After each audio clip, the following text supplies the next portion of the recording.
Situation కొంచెం డిఫికల్ట్‌గా ఉంది. ఎలా అని ఆలోచిస్తున్నప్పుడు నాకు చాలా ఇబ్బందిగా అనిపించిందనమాట. అసలు నేను చేసేది రైటేనంటావా? అసలు నేను దేవుని మూర్ఖంగా అలా ముందుకెళ్తున్నానా? లేకపోతే దేవుడు ఈ పనిలో ఆయన నిమగ్నం అవుతున్నాడా లేదని ఎప్పటికప్పుడు ఎక్కువగా నేను కూర్చున్నా, పడుకున్నా లేకపోతే ఏం చేస్తున్నా గాని ఎక్కువ ప్రార్థన చేస్తున్నవాడిని. మనసులోనే చాలా ఎక్కువగా వేదన పడుతూ ఏంటి ప్రభువా చాలా ఆశతో, చాలా ఆసక్తితో నేను పని చేయాలన్న ఇదితో నేను ముందుకెళ్ళాలని చూస్తుంటే చాలా రకాల ఆటంకాలు అవుతున్నాయి. పరిస్థితులు అనుకూలంగా లేవు. ఒక్కొక్క రోజు ఒక్కొక్క విధమైన సిట్యుయేషన్ ఎదుర్కోవాల్సొస్తుంది. ఏంటి అని ప్రార్థన చేస్తున్నప్పుడు దేవుడు ఒక విషయాన్ని ఎక్కువగా ఇదే విషయాన్ని మనుషుడు మనం ఏలి చూపును బట్టి నడవట్లేదు గానీ విశ్వాసాన్ని బట్టి మనం నడుచుకొనుచున్నాము అని ఉంది. మనకున్న బయట కనిపించే ఎవిడెన్సెస్ బట్టి కాదు. మనం దేవుని మీద విశ్వాసంతో నమ్మాలని. బైబిల్‌లో అదే విషయాన్ని మనకు రాయబడతా ఉంది. ఒకసారి హెబ్రీయులు రాసిన పత్రిక 11 అధ్యాయం ఒకసారి చూసినట్లయితే హెబ్రీయులు రాసిన పత్రిక 11 అధ్యాయం 1, 2 వచనాలు ఎవరైనా చదువుతారా?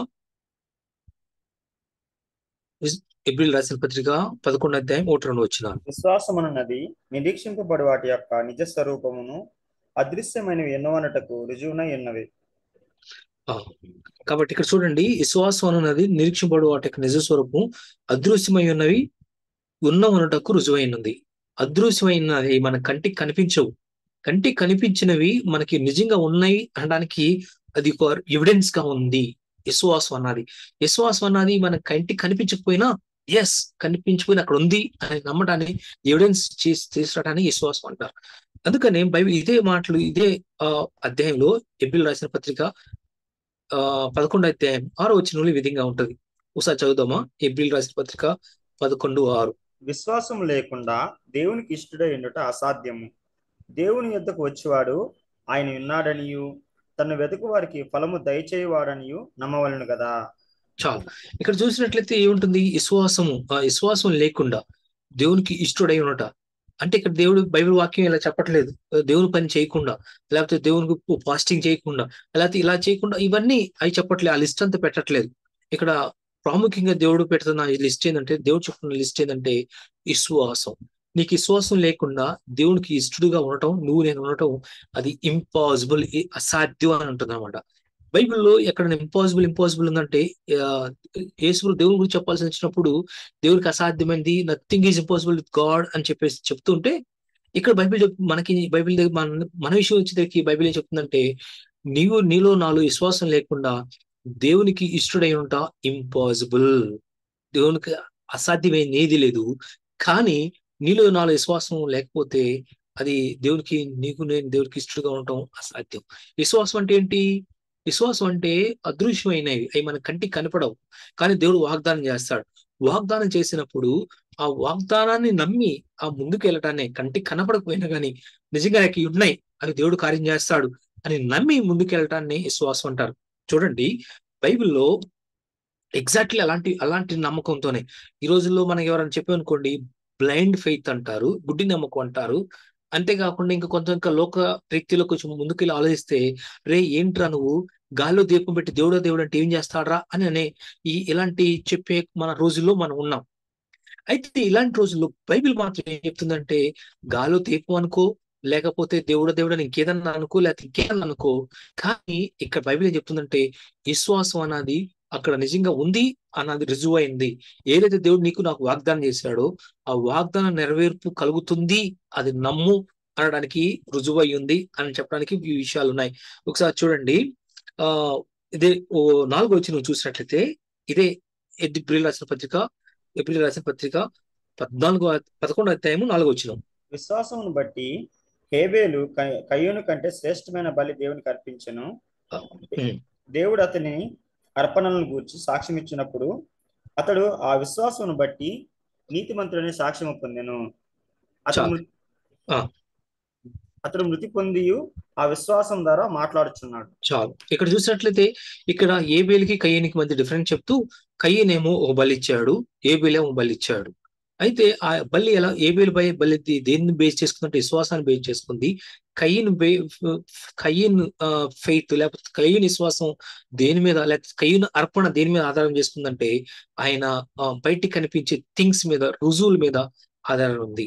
బయటికి కనిపించే ఫిజికల్ వాటి మీద ఆధారపడి ఉంది. కానీ ఏబేలు ఏం చేశాడంటే తనకు దేవుడు ఒక బెస్ట్‌నివ్వాలి. లేకపోతే దేవుడు ఆరాధించే దేవుడు నా అర్పణలను చూస్తున్నాడు, లేకపోతే ఇప్పుడు ఈ బలి పశువు నేను అప్పగిస్తే ఆ బలి పశువు కంటే రెట్టింపు నాకు ఇవ్వగలడు అని ఆయన ఆయన ఆ విశ్వాసంతో ఆయన చేయగలిగాడు. కాబట్టి ఆయన చనిపోయినా కానీ, ఆ మృతి చెందినా కానీ ఆయన విశ్వాసం ద్వారా మాట్లాడుచున్నాడు. ఆయన ఆయన విశ్వాసం జీవితం ద్వారా మనతో మాట్లాడుతున్నాడు. అలానే చూసినట్లయితే ఐదో వచనం చూసినట్లయితే ఇంకొక ఆయన కనపడుతున్నాడు. ఐదో వచనంలో ఇంకొక ఆయన ఉన్నాడు. ఆయన ఎవరు? హనోక్. హానోక్. విశ్వాసాన్ని బట్టి హానోకు ఏం చేశాడు? విశ్వాసాన్ని బట్టి ఆయన మరణం చూడకుండా ఏం చేశాడు? ఆయనతో పాటు కొనిపోబడ్డాడు. విశ్వాసం చూడుకుని బైబిల్లో కూడా ఇంకో చోట ఏముంటదంటే ఆయన ఆయన పిల్లల కన్నాడు, ఆయనకి పిల్లలు ఉన్నాయి, ఆ పిల్లలు ఉన్నారు, ఆయన కూడా ఫ్యామిలీ ఉంది. ఇంతున్నా కానీ ఆయన ఇష్టంగా బతికాడు. దేన్ని బట్టి ఇష్టంగా బతికాడు? విశ్వాసాన్ని బట్టి దేవుని బతికాడు. మనకి అదే మనం గాని ఈ హానోకు రోజులు ఉన్నట్లయితే, అరే అందరూ డాబాలు కట్టుకుంటున్నారు, అందరూ గొప్ప గొప్ప బతుకుతున్నారు, మనం కూడా బతకొచ్చు కదా, మనం కూడా ఉండొచ్చు కదా అని మనం ఆ లోకం వైపు చూసి, లేకపోతే వేరే వేరే వాటి వైపు చూసి మనం డల్ అయిపోయి లోక రీతిలో పారిపోయి మనం హానోకు లాగా కాక లోకంలో వెంబడించే వారు ఉండొచ్చు. కానీ హానోకు మాత్రం ఆ రోజుల్లోనే ఒక మనిషిగా దేవునికి ఇష్టానుసారంగా విశ్వాసాన్ని బట్టి దేవుడు నా జీవితంలో ఆయన ఏదైతే వాగ్దానం చేశాడో అది నెరవేర్చగలడు అని నమ్మాడు. కాబట్టి ప్రతి చిన్న విషయం దేవుని మీద ఆధారపడ్డాడు. విశ్వాసంతో ముందుకు నడవగలిగాడు. కాబట్టి ఆయన జీవితం అనేక మందికి ఆశీర్వాదకరంగా ఉంది. ఇంకా తర్వాత చూసినట్లయితే 7వ వచనం కూడా చూడండి. 7వ వచనం. విశ్వాసాన్ని బట్టి నోవాహు ఆది వరకు చూడని సంగతిని గురించి దేవుని చేత హెచ్చరింపబడి భయభక్తులు గలవాడే తన ఇంటి వారి రక్షణ కొరకు ఒక ఓడను సిద్ధము చేసెను. అందువలన అతడు లోకం మీద నేరస్థాపన చేసి విశ్వాసమును బట్టి కలుగు నీతికి వారసుడయ్యను. చాలు. ఇక్కడ చూసినట్లయితే నోవాహు ఉన్నాడు. నోవాహు అక్కడ చూసినట్టే అది వరకు చూడని సంగతులు అంటే ఏంటి? అప్పుడు వరకు నోవాహు టైం వరకు వర్షం అసలు ఒక్కసారి కూడా పడలేదు. అసలు వర్షం అంటే వాళ్ళకి తెలియదు. కానీ అసలు ఏమీ తెలియని ఆయన దేవుడు చెప్పాడు కాబట్టి, కేవలం దేవుడు చెప్పాడు కాబట్టి నమ్మాడు, వాడని చేశాడు.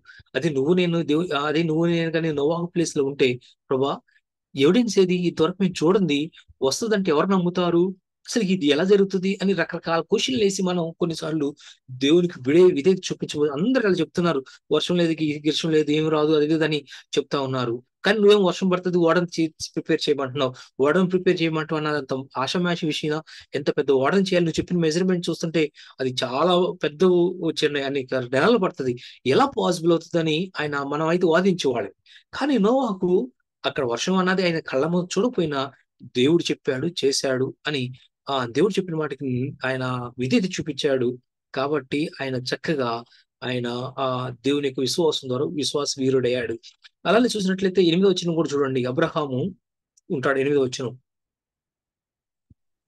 అబ్రహాము పిలువబడినప్పుడు విశ్వాసం బట్టి ఆ పిలుపునకు లోబడి తను స్వాస్థ్యముగా పొందనయున్న ప్రదేశమునకు బయలువెళ్ళెను, మరియు ఎక్కడికి వెళ్ళవలనని అది ఎరగక బయలువెళ్ళెను. చాలు. విశ్వాసం బట్టి అతనితో వాగ్దానమునకు సమాన వారస ఇస్సాకు, యాకోబు అనే వారిని గుడారంలో వేసొచ్చు. ఇక్కడ చూసినట్టయితే అబ్రహాము పరిస్థితి కూడా అంతే. అబ్రహాము అప్పుడు వరకు అక్కడ అక్కడ అన్య దేవతల విగ్రహాల్లో అక్కడ ఊరు అనే ప్రాంతం నుంచి ఆయన బయలుదేరి, ఆయన కల్దీలు అనే ప్రాంతం నుంచి ఆయన బయలుదేరి, అక్కడ కల్దీలు ప్రాంతం, ఊరు అనే ప్రాంతం విగ్రహాలకి నిలయంగా ఉండే ప్రాంతం. అలాంటి విగ్రహాల కుటుంబం నుంచి వచ్చిన ఈ అబ్రహాము ఆయన అంతవరకు ఈ దేవుని యొక్క విషయం ఏంటో తెలియదు, ఎక్కడికి వెళ్ళమంటున్నాడో తెలియదు, ఏ ఊరు వెళ్ళాలో తెలియదు, అక్కడ ఎలాంటి పరిస్థితి ఉంటుందో తెలియదు, ఏమీ తెలియదు. దేవుడు జస్ట్ వెళ్ళమన్నాడు, వెళ్తున్నాడు అంతే. అదే నువ్వు నేను కానీ అన్నట్లయితే, ఆ మాట విన్నట్లయితే మనం కూడా చాలాసార్లు ఇందాక మన చందు తమ్ముడు చెప్తున్నట్లుగా అసలు ఎక్కడికి వెళ్ళాలి, ఇది బెంగళూరు వచ్చాము, జాబు అనుకున్నాము, ఇంటర్వ్యూ అయిపోయింది, ఫేస్ చేసాము, అది ఇంకా అవ్వలేదు, ఇంకా నాకు ముందుకెళ్ళడానికి హోప్ ఉందా లేదా అని రకరకాల డౌట్లు పడి ఇంకా మనకు రాజధానికి వెళ్ళిపోదాం అని రకరకాలుగా ఉండొచ్చు. ఇలాంటి సందర్భాలు ఈ రోజు జాబు విషయమే కాదు, భవిష్యత్తులో ఇలాంటి సందర్భాలు క్వశ్చన్స్ ఎదుర్కోవాల్సిన సందర్భాలు మనకు చాలా వస్తూ ఉంటాయి. అలాంటి టైంలో మనం గుర్తు చేసుకోవాల్సిందంటే, అబ్రహాముకి అసలు ఎక్కడికి వెళ్ళాలో తెలియదు, ఏంటో బయలుదేరమన్నాడు, పద అన్నాడు, వెళ్తా ఉన్నాడు. ఎంత దూరం పంపిస్తే అంత దూరం వెళ్ళిపోతా ఉన్నాడు. అసలు ఇక అబ్రహాం ఏం మాట్లాడయ్యా, నేను పిల్లలు ఉన్నారు, నా భార్య ఉంది, నాకు ఇవన్నీ పిల్లలు, అప్పుడు పిల్లలు లేరు అనుకో, పని వాళ్ళు ఉన్నారు, తర్వాత భార్య ఉంది, ఇవన్నీ నేను తీసుకుని సొంత అన్నదమ్ముల్ని, అంతేకాకుండా పేరెంట్స్ ని అందరూ వదిలిపెట్టి ఎలా వెళ్ళాలి అని రకరకాల క్వశ్చన్లు వేస్తున్నాడు. కానీ అబ్రహాం అసలు ఏం మాట్లాడకుండా చెప్పినట్టు వెళ్ళాడు. అంతేకాకుండా చూసినట్లయితే 11వ వచనంలో చూసినట్లయితే ఇంకొక వ్యక్తి కనపడుతుంటారు. అక్కడ ఎవరు కనిపిస్తున్నారు చూడండి. 11వ వచనంలో 11వ వచనంలో సారాయి విశ్వాసమును బట్టి విశ్వాసం బట్టి శారాయు వాగ్దానం చేసిన వాడు నమ్మదగిన వాడని ఎంచుకొనెను గనుక తాను వయస్సు గతించినదైనను గర్భం ధరించుటకు శక్తి పొందెను. చాలు. ఇక్కడ కూడా చూసినట్టయితే వాగ్దానం ఉంది. ఒక పక్కన వాగ్దానం ఉంది, రెండోది ఆయన విశ్వాసాన్ని బట్టి నమ్మారు. ఇక్కడ మనకు కూడా బైబిల్ చదువుతున్నప్పుడు బైబిల్లో మనకు చాలా వాగ్దానాలు ఉంటాయి. ఈ వాగ్దానాలన్నీ మనం నమ్మాలి, ఆ నమ్మకం మీద వాటి మీద ఆధారపడాలి. చాలా సార్లు మన లోపల వ్యావరింగ్ కలుగుతూ ఉంటది. అఫ్ కోర్స్ ఈ ఈ శారా కూడా వ్యావరి అయింది, చాలా వరి అయింది కూర్చుని. అందుకని ఆగారిని పంపించింది, నా యజమానులకు భార్యగా వెళ్ళి నా కోసం పిల్లలను కనని ఈ రోజు ప్రపంచ దేశాలకు ఒక శత్రువుల్ని తీసుకొచ్చింది. అఫ్ కోర్స్ ఒకనొక విషయంలో ఫెయిల్ అయినా కానీ, ఒకనొక సందర్భంలో ఫెయిల్ అయినా కానీ, అల్టిమేట్ గా ఆమె ఫైనల్ గా దేవుని మీద ఆధారపడింది. కాబట్టి ఆమె వాగ్దానం ఇక ఫిజికల్ గా ఏమాత్రం ఎవిడెన్సెస్ లేనప్పుడు, ఫిజికల్ గా ఏమాత్రం ఛాన్స్ లేనప్పుడు ఆమె అదృశ్యమైనది నిజంగా ఉంది అని ఆ వాగ్దానాన్ని బట్టి నమ్ముకుంది. కాబట్టి చివరికి ఆమె పిల్లలు పొందుకోగలిగింది. ఈరోజు మనకు కూడా ఎగ్జాక్ట్లీ ఎలాంటి, మనం చాలా సార్లు ఫెయిల్ అయిపోతుంటాం. ఫెయిల్ అయిపోయినప్పుడు దేవుడు అక్కడ వదిలిపెట్టట్లేదు. అక్కడ వదిలిపెట్టకుండా ఒకసారి ఫెయిల్ అయినా, 2 సార్లు ఫెయిల్ అయినా, 4 సార్లు ఫెయిల్ అయినా, మనం ఒక్కొక్కసారి దేవుడి మీద ఆధారపడాల్సిన రీతిలో ఆధారపడటం ఫెయిల్ అయినప్పుడు దేవుడు మనకి జ్ఞాపకం చేసేదంటే శారాన్ని జ్ఞాపకం చేసుకో. శారా కూడా చాలా సార్లు ఫెయిల్ అయిపోయింది. దేవుని మీద ఆధారపడలేక కొన్ని తప్పులు చేసింది. కొన్ని తప్పుడు విధానంలోకి వెళ్ళటం బట్టి ఆమె ప్రపంచ దేశాలకే ఒక విధమైన ఒక శాపంగా మారింది అని అక్కడ చెప్తున్నప్పుడు అక్కడతో ఆగిపోలేదు. విశ్వాస జీవితంలో దేవుడు ముందుకి వెళ్ళడానికి అవకాశం ఉంది అని అక్కడ ఈ విషయాల్లో మనం జ్ఞాపకం చేసి శారా ద్వారా జీవితం ద్వారా మనం నేర్చుకుంటాం. అలాగే చూసినట్లయితే 17వ వచనం కూడా చూసినట్లయితే 17వ వచనం, అబ్రహాము శోధింపబడి విశ్వాసమును బట్టి ఇస్సాకును బలిగా అర్పించెను. ఎవడు ఆ వాగ్దానమును సంతోషంతో అంగీకరించెనో ఇస్సాకు వలన అయినది నీ సంతానం అనబడును అని ఎవరితో చెప్పబడినో ఆ అబ్రహాము మృతులను సహితము లేపుటకు దేవుడు శక్తిమంతుడని ఎంచిన వాడై తన ఏక కుమారుని అర్పించి ఉపమాన రూపముగా అతని మృతుల్లో నుండి మరలా పొందెను. విశ్వాసమును బట్టి ఇస్సాకు జరగబో సంగతుల విషయమై యాకోబును ఏసావును ఆశీర్వదించెను. చాలు. ఇక్కడ చూసినట్లయితే ఫస్ట్ అబ్రహాము ఈ శారా గురించి వాళ్ళకి అప్పటికి 100 సంవత్సరాలప్పుడు పిల్లలు పుట్టారు. ఏకైక పుట్టిన ఒక పిల్లోడు ఆయన కూడా బలి అర్పించాల్సి వచ్చింది. అబ్రహాము బలి అర్పించేటప్పుడు చూడండి, అక్కడ అంత మృతుల్లో సహితం ఈవెన్ నా దేవుడు కానీ ఇస్సాకుని ఇప్పుడు 100 సంవత్సరాలప్పుడు పుట్టిన ఈ ఇస్సాకుని, ఈ గారాబం పెంచుకుని ఇస్సాకుని బలి ఇవ్వమన్నాడు. నేను బలిచ్చినా గాని, చనిపోయినా గాని, కాలిపోయినా గాని, ఆ బలిపెట్టి మీద కాలిపోయినా గాని, ఆ కాలిపోయిన బూడిద నుంచి సైతం నా కుమారుడిని లేపగలడు అని నమ్మాడు. అసలు ఎంత అద్భుతమైన విషయం. అసలు అదే మన విషయాలు అయితే మనం ఎన్నిసార్లు ఫెయిల్ అయ్యి ఉన్నాడు, మనకి ఎంత మన ఫెయిత్ ఎలా ఉండేది. కానీ అబ్రహాము నిజంగా అంత గొప్ప విశ్వాసులకు తండ్రి అవ్వగలిగాడంటే నిజంగా ఆయన ఎంత దేవుణ్ణి ఎంతగా అమ్మాడు. అదే అబ్రహాము దినాల్లో మనం ఉన్నట్లయితే ఇరుగు పొరుగు వాళ్ళు వీళ్ళు అని ఉన్నవాళ్ళేమో, ఏందా నీకు ఇంత గుడ్డి నమ్మకం ఏంటి, నువ్వు ఇంత బ్లైండ్ ఫెయిత్ ఏంది, లేకపోతే నువ్వు మరి ఇంత చాదస్తం ఏంది అని ఉండొచ్చు. కానీ ఆ రోజు అబ్రహాం నమ్మాడు కాబట్టి ఆయన దేవుని దగ్గర నుంచి ఈ రోజుకి మనకి గొప్ప సాక్ష్యంగా అబ్రహాము మనకి నిలబడగలిగాడు. అక్కడికి వెళ్తే యాకోబు తర్వాత యోసేపు 22వ వచనం చూసినట్లయితే 22వ వచనం చదువుదామా. యోసేపు తనకు అవసాన కాలము సమీపించినప్పుడు విశ్వాసమును బట్టి ఇజ్రాయేలు కుమారుల నిర్గమనమును గూర్చి ప్రశంసించి తన శల్యములను గూర్చి వారికి ఆజ్ఞాపించును. 23 కూడా. మోషే పుట్టినప్పుడు అతని తల్లిదండ్రులు ఆ శిశువు సుందరుడై ఉండట చూచి విశ్వాసమును బట్టి రాజాజ్ఞకు భయపడక 3 మాసములు అతను దాచిపెట్టిరి. మోషే పెద్దవాడైనప్పుడు విశ్వాసమును బట్టి ఐగుప్తు ధనము కంటే క్రీస్తు విషయమైన నింద గొప్ప భాగ్యం ఎంచుకొని అల్పకాలము పాపభోగం అనుభవించట కంటే దేవుని ప్రజలతో శ్రమ అనుభవించటం మేలని యోచించి ఫరో కుమార్తె యొక్క కుమారుడిని అనిపించుకున్నట్టుకు ఒప్పుకొనలేదు. ఏలయనగా అతడు ప్రతిఫలంగా కలగబో బహుమానం నందు దృష్టి ఉంచెను. చాలు విశ్వాసమును బట్టి చాలు. ఇక ఇక్కడ విశ్వాసం బట్టి అదృశ్యుడైన వానిని చదువుతాడు జాషువా 27. విశ్వాసమును బట్టి అతడు అదృశ్యుడైన వానిని చూచుచున్నట్టు స్థిరబుద్ధి గలవాడై రాజాగ్రహమునకు భయపడక ఐగుప్తును విడిచిపోయెను. తొలిచూలు పిల్లలను చాలు నాశనం తమ్ముడు. చేయవలెను. చూసినట్లయితే ఇక్కడ చూసినట్లయితే చూస్తే మోషే కూడా చక్కగా ఆయన విశ్వాసాన్ని బట్టి దేవుని మీద ఆధారపడి దేవుడు ఆయనకు కార్యం చేయగలడని నమ్మి ఆయన ఐగుప్తు దేశంలో రాజుగారి ఇంట్లో కూర్చుంటే రాజుగారి ఇంట్లో కూర్చుంటే వచ్చే ఆ సౌఖ్యాల కంటే కూడా నేను దేవునికి ప్రజలతో నేను శ్రమ అనిపించడం శ్రేష్టం అని ఆయన నమ్మాడు.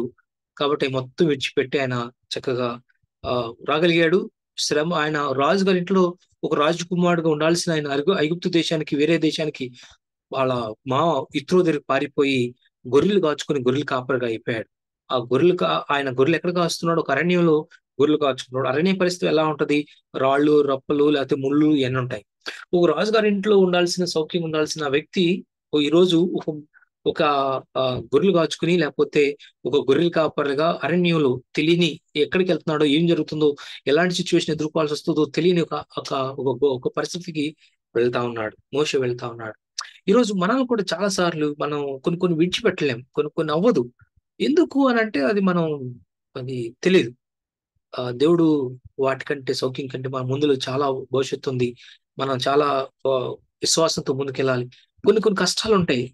బైబిల్లో చెప్తున్న మాట ఏంటంటే దేవుడు నమ్ముకున్న తర్వాత కష్టాలుండవు, దుఃఖాలుండవు, అన్ని సాఫీగా వెళ్ళిపోతాయి అని చెప్పడం అన్నది అలా చెప్పే వాళ్ళందరూ అబద్ధ బోధకులు, దొంగ బోధకులు అని మనం నమ్మాలి. బైబిల్ యేసులో నమ్ముకున్నంత మాత్రాన అన్ని సాఫీగా అవుతాయి అని ఎక్కడ బైబిల్లో లేదు. మన విశ్వాసం కలుగుతుంది, మన విశ్వాసనకు పరీక్ష కలుగుతుంది, ఆ పరీక్ష నిరీక్షణ కలిగేస్తుంది, నిరీక్షణ మన ఓర్పు కలిగేస్తుంది అని బైబిల్ చెప్తుంది. కానీ ఇదిగో లోకం నన్ను వ్యతిరేకిస్తుంది కాబట్టి మిమ్మల్ని కూడా వ్యతిరేకిస్తుంది, నన్ను ద్వేషిస్తుంది కాబట్టి మిమ్మల్ని ద్వేషిస్తుంది, నన్ను హింసిస్తుంది కాబట్టి మిమ్మల్ని హింసిస్తుంది అని బైబిల్ చెప్తా ఉంది. అంతేగాని మీరు పూల పాను మీద అన్ని మీరు చక్కగా ఉంటే అని అనట్లేదు. అలా అని చెప్పేసి గుడ్డిగా అంటే మనం చేయాల్సిన పాటు చేయకుండా ఏదో రోజు గడిపేసుకుంటూ వెళ్ళిపోవటం అన్నది అలా ఉద్దేశం కాదు. నేను ఈ రోజు నాతో పాటు ఒక తమ్ముడు కిషోర్ అనే తమ్ముడు ఈ రోజు జాయిన్ అయ్యాడు. నేను ఆ తమ్ముడితో మామూలుగా మాట్లాడుతున్నప్పుడు, లేకపోతే ఇంకా వేరే బ్రదర్తో కూడా మాట్లాడుతున్నప్పుడు, ఈ మీటింగ్స్ గురించి మాట్లాడాల్సి వచ్చినప్పుడు ఈ మాట అన్నా, నా పాట నేను చేస్తా. అది వర్షం పడుతున్నా గానీ, ఆ రోజు వర్షం పడుతున్నా కానీ ఆ వర్షంలో కూడా నేను ఎంతవరకు అరేంజ్మెంట్ చేయాలో అన్ని చేస్తా. వర్షం పడి పూర్తిగా ఆపేస్తే ఆగిపోతే ఇక అది నేను చేయగలిగింది ఇలా దేవుడు ఆ వర్షాన్ని కంట్రోల్ చేయాల్సింది, లేకపోతే ఇంక ఇవన్నీ చేయాల్సింది అది దేవుని పని. నా పని ఏంటంటే చివరి మినిట్ వరకు ఎంతవరకు నేను చేయగలను అంతవరకు చేస్తా. నా బెస్ట్ నేను చేయగలిగింది నేను చేస్తా. ఎందుకంటే దేవుడు నాతో మాట్లాడుతున్నాడు, ఆయన వాగ్దానం ఇచ్చాడు. ఆ వాగ్దానంతో ముందుకెళ్ళమని నన్ను పదే ఆయన ప్రేరేపిస్తా ఉన్నాడు. కాబట్టి ఆ వాగ్దానాన్ని నమ్మి నేను ఎంతవరకు నేను చేయగలను అంతవరకు చేస్తా. ఈరోజు మన అందరి జీవితాల్లో కూడా అదే ఆశిస్తున్నాడు దేవుడు. నీ బెస్ట్ నువ్వు చేయగలిగితే దేవుడు ఆయన అద్భుతాలు చేస్తారు. బైబిల్లో ఏ భక్తులను తీసుకున్నా ఈరోజు విశ్వాస వీరులు ఎంతమంది ఉన్నారు, వాళ్ళందరూ దేవా నువ్వు కార్యం చేస్తావు కాబట్టి, నువ్వు గొప్ప దేవుడు కాబట్టి, నువ్వు అన్ని మాకు ప్రొవైడ్ చేస్తావు కాబట్టి మేము కూర్చుని నువ్వు చేసే దానికోసం మేము ఎదురు చూస్తామని అనలేదు. వాళ్ళందరూ వాళ్ళ పనులు చేశారు, కష్టపడ్డారు. వాళ్ళు చేయాల్సిన వాళ్ళ బెస్ట్ వాళ్ళు చేశారు. వాళ్ళు చేయాల్సిన బెస్ట్ వాళ్ళు చేశారు. రెస్ట్ దేవుడికి అప్పగిచ్చారు, దేవుడికి కార్యాలు చేశారు. వాళ్ళ విశ్వాసాన్ని బట్టి వాళ్ళు అడుగు ముందుకేసి పూనుకున్నారు. ఇలా బైబిల్లో చూసినట్లయితే ఇలా 29వ వచనం నుంచి చూసినట్లయితే 29 అనేక లిస్ట్ ఉంటుంది. ఎవరైనా చదువుతారు ఫాస్ట్ గా 29 నుంచి చదువుతాము. విశ్వాసం బట్టి వారు పొడి నేల మీద నడిచినట్లు ఎర్ర సముద్రంలో బట్టి నడిచిపోయి ఐగుప్తీయులు అలాగూ చూచి మునిగిపోయి విశ్వాసం బట్టి 7 దినముల వరకు ప్రదక్షిణము చేయబడిన తర్వాత ఎరుకో గోడలు కూలెను. విశ్వాసం బట్టి రాహాబును వేశ్య వేగులు వారిని సమాధానంగా చేర్చుకునేందున అవిధేయులతో పాటు నశింపకపోయెను. ఇకను ఏమి చెప్పుదును? గిద్యోను, బారాకు, సంసోను, యొఫ్తా, దావీదు, సమూయేలును వారిని గూర్చి ప్రవక్తలను గూర్చి వివరించుటకు సమయం చాలదు. వారు విశ్వాసం ద్వారా రాజ్యములను జయించిరి, నీతి కార్యములను జరిగించిరి. వాగ్దానములను పొందిరి, సింహముల నోలను మూసిరి, అగ్ని బలమును చల్లార్చిరి, ఖడ్గదారును తప్పించుకునిరి, బలహీనులుగా ఉండి బలపరచబడిరి, యుద్ధములో పరాక్రమశాలులైరి, అన్యుల సేవలను పారదోలిరి, స్త్రీలు మృతులైన తమ వారిని పునరుద్ధానము వలన మరలా పొందిరి, కొందరైతే మరి శ్రేష్టమైన పునరుద్ధానము పొందగోరి విడుదల పొందనొల్లక యాతన పెట్టబడిరి, మరికొందరు తిరస్కారములను కొరడా దెబ్బలను మరి బంధకములను ఖైదును అనుభవించిరి, రాళ్లతో కొట్టబడిరి, రంపములతో కోయబడిరి, శోధింపబడిరి, ఖడ్గముతో చంపబడిరి, గొర్రె చర్మములను మేక చర్మములను వేసుకొని దరిద్రులయుండి శ్రమపడి హింస పొందుచు అడవులలోను కొండల మీదను గుహలలోను సొరంగములలోను తిరుగులాడుచు సంచరించిరి. అట్టి వారికి ఈ లోకము యోగ్యమైనది కాదు. వీరందరూ తమ విశ్వాసం ద్వారా సాక్ష్యము పొందిన వారైనను మనము లేకుండా సంపూర్ణులు కాకుండా నిమిత్తము మనము దేవుడు మన కొరకు మరి శ్రేష్టమైన దాన్ని ముందుగా సిద్ధపరిచిన గనుక వీరు వాగ్దాన ఫలము అనుభవింపలేదు. చాలు. ఇక్కడ చూసినట్లయితే వాళ్ళు ఎలాంటి స్ట్రగుల్స్, ఎలాంటి పరిస్థితుల నుంచి వెళ్ళారో, ఎలాంటి పరిస్థితుల నుంచి వారు ఎలా ఎదుర్కొన్నారో ఇక్కడ చాలా చక్కగా రాయబడుతోంది. బైబిల్లో వాళ్ళకున్న శ్రమలను బట్టి, వాళ్ళకున్న ఇబ్బందులు బట్టి, వాళ్ళు వెళ్తున్న సిచ్యువేషన్ బట్టి వాళ్ళకి చాలా యోగ్యంగా ఇవ్వబడింది. ఈ లోకానికి అది ఆ శ్రమలు, ఈ శోధనలు చూస్తున్నప్పుడు అరే వాళ్ళు బాగుపడ్డాడు, వీళ్ళు బాగుపడ్డారు, వీళ్ళు ఎలా ఉన్నారు, వీళ్ళు ఎలా ఉన్నారు, నువ్వే ఎలా అయిపోయావు, లేకపోతే ఎలా అయిపోయావు అని యోగ్యంగా కనిపించదు. కానీ బైబిల్ ఏం చెప్తే వాళ్ళు అలా ఉండి శ్రమలు అనుభవించారు, శోధనలు అనుభవించారు, కష్టాలు అనుభవించారు.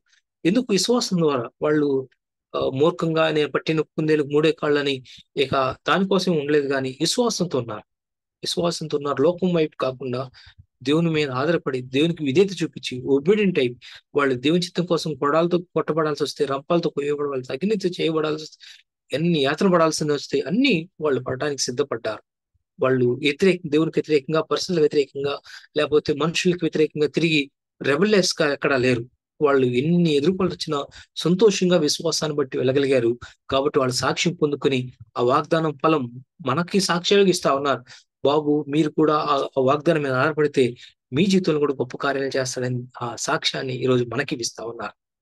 నాకు ఒకసారి అనిపిస్తా ఉంటది, ఈ young army of God team లో కొన్ని సార్లు కొంతమంది తగ్గుతూ ఉన్నారు, పెరుగుతా ఉన్నారు. ఒక్కోసారి కొంతమంది అసలుకి పూర్తిగా ఆగిపోతారేమో కూడా అనిపిస్తూ ఉంటది. నాకు అనిపిస్తుంది ఏంటంటే, ఒకళ్ళు వచ్చినా ఇద్దరు వచ్చినా నా విశ్వాసం అనే పొలంలో, విశ్వాసం అనే పనిలో నేను నా ప్రయత్నం, నా బెస్ట్ నేను చేయాలి. రెస్ట్ దేవునికి అప్పగించాలి. మనుషులతో మాట్లాడి, మనుషులు సమకూర్చి, మనుషులు నిలబెట్టాల్సింది దేవుడు. నా పని ఏంటంటే, నేను నా టయానికి నేను స్టార్ట్ చేసి నేను చేయటం, రిమైనింగ్ దేవుడు చూసుకుంటాడు. కాబట్టి మనుషుల వైపు కాకుండా, మనుషులు డిఫరెంట్ గా పరిస్థితులు బట్టి మారుతూ ఉంటారు, సిచ్యువేషన్స్ మారుతూ ఉంటాయి, లేకపోతే కొన్ని రకరకాల మారి ఒక ఏ టైంలో ఏది కాన్స్టెంట్ గా ఏది ఉండదు, మారిపోతా ఉంటది. మనం ఏలు చూపుని బట్టి పరిస్థితుల వైపు చూడకుండా దేవుని మీద విశ్వాసం ఆధారపడి దేవుని వైపు చూడాలని బైబిల్ చెప్తాను. నేను ఈ వాక్యం స్టార్ట్ చేయకుండా మీరు చెప్పిన రీతిగానే ఇదే మాటని దేవుడు నాకు చాలా సార్లు మాట్లాడుతున్నాడు. మనం ఏలు చూపుని బట్టి కాక విశ్వాసం మీద ఆధారపడి నడుచుకున్నాను. విశ్వాస వీరులు హెబ్రీయులకు రాసిన పత్రిక 11వ అధ్యాయంలో ఉన్న విశ్వాస వీరులందరూ వారు ఏది ఎవిడెన్స్ చూసి ఇది ఇలా జరుగుతుందేమో కాబట్టి మనం ఇలా చేయొచ్చు అని, వాళ్ళకి ఏ విశ్వాసానికి ఏ ఎవిడెన్సెస్ లేనప్పుడు, నమ్మడానికి లేకపోతే ఇది రుజువు ఉంది, దీన్ని బట్టి దీన్ని ఆధారం చేసుకుని ఓకే ఇలా జరగచ్చు అని ఆధారం చేసుకుని ఒక్క రుజువు లేనప్పుడే వారు దేవుని మీద ఆధారపడ్డారు, దేవుని వరకు నిలబడి గొప్ప కార్యాలు చేయగలిగారు. ఈ రోజు మన జీవితాల్లో కూడా మన కళ్ళ ముందుల అంత అగాధంగా ఉండొచ్చు, ఏం జరుగుతుందో అర్థం కాకుండా గందరగోళంగా ఉండొచ్చు, లేకపోతే అసలుకి ఏం డిసిషన్ తీసుకోవాలో తెలియని గందరగోళంగా ఉండొచ్చు. బైబిల్ వాగ్దానం ఏం చెప్తుంది? నాతో ఒక వాగ్దానం మాట్లాడొచ్చు, జాషువాతో, చందుతో, ఫిలిప్తో, రాంగాతో ఒక్కొక్క వాగ్దానం మాట్లాడొచ్చు. దేవుడు నీతో ఏవైతే వాగ్దానం మాట్లాడుతున్నాడో ఆ వాగ్దానాన్ని పట్టుకుందాం, ఆ వాగ్దానం మీద ఆధారపడదాం. దేవుని వైపు, పరిస్థితుల వైపు కాకుండా దేవుని వైపు చూద్దాం. దేవుడు గొప్ప కార్యాలు చేస్తాడు. అలాంటి గొప్ప కార్యాలు ఇప్పటికే చక్కని సాక్ష్యాలు మీరు ఇచ్చారు. అలాంటి ఇంకా గొప్ప సాక్ష్యాలు మనం ఇక్కడతో ఆగిపోకుండా రానున్న దినాలంటే గొప్ప గొప్ప సాక్ష్యాలు మనందరి జీవితాల్లో జరిగించాలని కోరుకుంటున్నాను. ఇక్కడితో ఈ మాటలు ముగిస్తున్నాను. ఎవరైనా కానీ ప్రార్థన చేయాలనిపిస్తే, ప్రేరేపిస్తే ఒకళ్ళు చిన్న ప్రార్థన చేయండి. మనం ఇక్కడతో ఈ యొక్క వాక్యాన్ని ముగించుకుని మనం కొద్ది నిమిషాలు ప్రార్థన చేసి మనం క్లోజ్ చేసుకుందాం. ఎవరైనా ఒకళ్ళు ప్రార్థన చేయాలనిపిస్తే చిన్న ప్రార్థన చేయండి, వారు చెప్పండి వాక్యం గురించి. ఆ తర్వాత మనం కొంచెం ప్రార్థన చేసి క్లోజ్ చేద్దాం. ప్రార్థన చేసుకుందాం. స్తోత్రం స్తోత్రం స్తోత్రం స్తోత్రం స్తోత్రం స్తోత్రం స్తోత్రం స్తోత్రం స్తోత్రం తండ్రి. మహోన్నతుడ మహాగండ కృపగలిగిన దేవా, ఈ శ్రేష్ఠమైన నామాన్ని బట్టి మీకే వందనాలు. స్తోత్రం తండ్రి. ప్రభా ఈ వేళలో ప్రభా ఒక సంఘంగా కూడి ప్రభా నీ మాటలను ధ్యానించడానికి మీకు ఇచ్చిన మహాకృపను బట్టి మీకు స్తోత్రం నాయన. ప్రభా మా ఎడలో మీకున్న ప్రేమ, ఆ కృప, ఆ సంకల్పం, ఆ ఆలోచనను బట్టి ప్రభా మమ్మల్ని దర్శించి ప్రభా మాతో మాట్లాడిన శ్రేష్టమైన మాటలను బట్టి మీకు స్తోత్రం ప్రభా. తండ్రి, విశ్వాసం అనేది ఒక చిన్న ఒక వర్డ్ మాత్రమే ప్రభా, కానీ దాని వెనుకున్న ఆ అర్థము, దాని వెనుకున్న ఆ భావము నాయన మీరు సూటిగా తేటగా తెలియజేసిన దేవా నీకు స్తోత్రములు ప్రభా. నాయన విశ్వాసం బట్టి ప్రభా ఎంతో మంది ప్రభా ఆయన మా పితరులు ఎన్నో ఆశీర్వాదాలు పొంది ఉన్నారు, ఎన్నో సహించి ఎన్నో భరించి ప్రభా విశ్వాసం ద్వారా తగిన ఫలం పొంది ఉన్నారు ప్రభా. మేము కూడా మా జీవితాల్లో ప్రభా ఎన్నో మార్లు ఎన్నో సార్లు ప్రభా విశ్వాసం కోల్పోయి ఉన్నాము ప్రభా. నాయన వెలుచుకులు బట్టి కాక ప్రభా విశ్వాసం బట్టి ముందు సాగమని చెప్తున్నారు ప్రభా. మేము కొన్ని సందర్భాల్లో ప్రభా మా వెలుచుకులను బట్టి ఆగిపోయి ఉన్నాము ప్రభా. నాయన అలాంటి మమ్మల్ని క్షమించండి ప్రభా. తండ్రి, వీరింటి వలన విశ్వాసం కలుగుతున్న సెలవిచ్చి ఉన్నారు ప్రభా. ఈ ఉన్న వాక్యాలన్నింటిని బట్టి ప్రభా మాలో ఉన్న విశ్వాసం మరింత బలపరచబడేందుకు, మరింత దృఢపరచబడే సహాయం దయచేయండి ప్రభా. నాయన విశ్వాసాల వీరిలో నాయన ఒకరి గురించి మీరు చక్కగా వివరించున్నారు. అబ్రహాం గారి గురించి వివరించి ఉన్నారు ప్రభా. నాయన యెఫ్తా గారి గురించి వివరించి ఉన్నారు ప్రభా. శారమ్మ గురించి వివరించి ఉన్నారు. ఇలాగా రకరకాలుగా ప్రభావ ఉన్న ఎంతమంది అందరి ద్వారా మీరు వివరించున్నారు ప్రభా. తండ్రి, మాకై దయచేసిన ఈ శ్రేష్టమైన వాక్యాలు బట్టి మీకు స్తోత్రములు ప్రభా. నాయన మమ్మల్ని ఎన్నుకొని ప్రభా మాకు తెలియజేసిందేమని స్తోత్రములు ప్రభా. మరి మా జీవితాలు ప్రభా ఎవరైతే విశ్వాసం లేకుండా ఉన్నామో ప్రభా తండ్రి విశ్వాసం మమ్మల్ని స్థిరపరచండి ప్రభా. నీ కృపతో మమ్మల్ని దర్శించండి ప్రభా. తండ్రి నాయన ఎప్పటికప్పుడు మమ్మల్ని సరిచేసుకుని విశ్వాసం బట్టి స్థిరపరచబడి బలపరచబడే సహాయం దయచేయండి. నాయన కొన్ని సందర్భాల్లో మాకు వచ్చిన శోధనలను బట్టి, మాకు ఉన్న సమస్యలను బట్టి ప్రభావ విశ్వాసం సన్నగిల్లుతుంటది ప్రభావ. ఆయన దయచేసి ప్రేమతో మమ్మల్ని జ్ఞాపకం చేసుకుని ఎలాంటి సందర్భాలు కొడుతుంది వెనకడుగు వేయకుండా ప్రభావ విశ్వాసంతో ముందుకు సాగిన సహాయం దయచేయండి ప్రభావ. మీరు మాకు దయచేసిన ప్రతి వాగ్దానాన్ని బట్టి ప్రభావ ఆయన విశ్వాసంతో ఎదుర్చే సహాయం దయచేయండి ప్రభావ. మా జీవితాల్లో నిందలు నాయన తిట్లు అవమానాలు కలిగినప్పుడు ప్రభావ విశ్వాసం కోల్పోయే పరిస్థితి మేము ఉండి ఉన్నాం ప్రభా. నా జీవితం కూడా ప్రభా నాయన విశ్వాసంలో ప్రభావ ఒకసారి తగ్గిపోయే ఆ పరిస్థితి గురించి నేను వెళ్తుండగా తండ్రి ఆయన నన్ను జ్ఞాపకం చేసుకుని అలాంటి ఎంతో మంది ప్రభావ ఆయన నిందలు కలిగినప్పుడు, అవమానాలు కలిగినప్పుడు, సహించలేనప్పుడు, భరించలేనప్పుడు ప్రభావ విశ్వాసం నుంచి తొలగిపోతుంటారు ప్రభా. మీరే మీ ప్రేమతో జ్ఞాపకం చేసుకునండి ప్రభా. నా విశ్వాసాన్ని బట్టి ఆయన తండ్రి వాగ్దానం పొందిన మీరే కృప చూపించండి నాయన. విశ్వాసంలో నాయన మమ్మల్ని స్థిరపరచండి, బలపరచండి ప్రభా. నాయన మా సంఘానికి దయచేసిన శ్రేష్టమైన వాక్యాన్ని మాటలు బట్టి మీకు స్తోత్రం. మమ్మల్ని జ్ఞాపకం చేసుకొని ఆయన మీరు చూపించిన మహాకృపను బట్టి మీకు స్తోత్రం ప్రభా.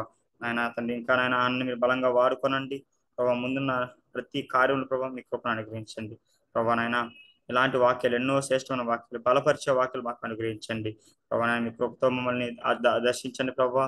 తండ్రి, ఎవరికైతే నాయన ఈ మాటలు విని ఉన్నాము మా అందరి జీవితాలను నెరవేర్చండి ప్రభా. మీరే నీరు కట్టి ఫలింప చేయండి ఆయన. అహరోను కర్రవలే ఆయన అరోదంతలుగా నూరంతలుగా ఫలింప చేయండి ప్రభా. ఆయన నీ కృపతో నింపి మా అందరి జీవితాలు విశ్వాసాన్ని అనుగ్రహించండి. విశ్వాసంలో ఏమాత్రం సన్నగిలకుండా day by day, step by step గా ఆయన విశ్వాసంలో ఎదిగేందుకు ఆయన ఫలించి అభివృద్ధి పొందే సహాయం దయచేయమని ప్రభా. రానున్న రోజుల్లో ఆయనను మరింత బహుగా వాడుకొని మీ కృపను అనుగ్రహించమని, సమస్త మీరు సమకూరు జరిగించి విశ్వాసంలో మమ్మల్ని స్థిరపరచమని మా ప్రియుడు నజరేయుడైన యేసుక్రీస్తు వారి శ్రేష్ఠ నామమున అడిగి వేడుకుంటున్నాము తండ్రి. ఆమేన్. ఆమేన్. ఆమేన్. ఆమేన్.